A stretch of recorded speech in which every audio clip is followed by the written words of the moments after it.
প্রিয় দর্শক, আসসালামু আলাইকুম। আশা করতেছি আপনারা সকলেই ভালো আছেন। আমি আপেল আছি আপনাদের সাথে। তো আজকে কিছু কথা বলবো, ভিডিওটা সম্পূর্ণ দেখবেন, না দেখলে কিন্তু কিছু বুঝতে পারবেন না। এটা হলো, যারা ফেসবুক আইডি 5K ফ্রেন্ড হওয়ার পরে পেজ তৈরি করে। একজন আমাকে পোস্ট করছে, ভাইয়া এটা কেমনে সম্ভব?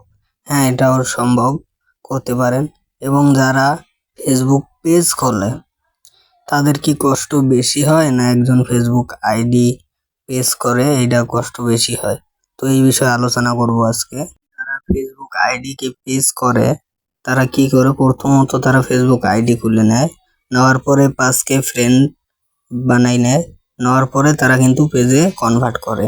এখন তাদের যেগুলো ফ্রেন্ড সার্কেল আছে, নিজের বন্ধু বান্ধব, তা ভিডিও ছাড়লে কিন্তু তারা দেখে। এবং যারা পেজ তৈরি করে নতুনভাবে, তারা কিন্তু ওইভাবে ফলোয়ার আনতে পারে না।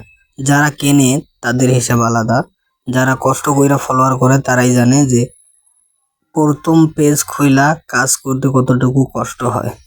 শুধুমাত্র যারা ফলোয়ার না কেনে, রিয়েল ভাবে ফলোয়ার তৈরি করে, তারা বুঝতে পারে।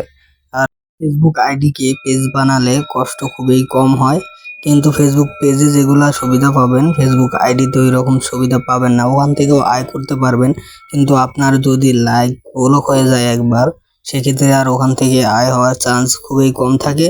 কিন্তু ফেসবুক পেজে ওইটা না, ফেসবুক পেজে লাইক ব্লক হলেও আপনি আয় করতে পারবেন, কিন্তু আপনাকে সময় দিতে হবে একটু, এইটাই। তো আজকের ভিডিওটা এই পর্যন্ত। আল্লাহ হাফেজ, সবাই ভালো থাকবেন, সুস্থ থাকবেন।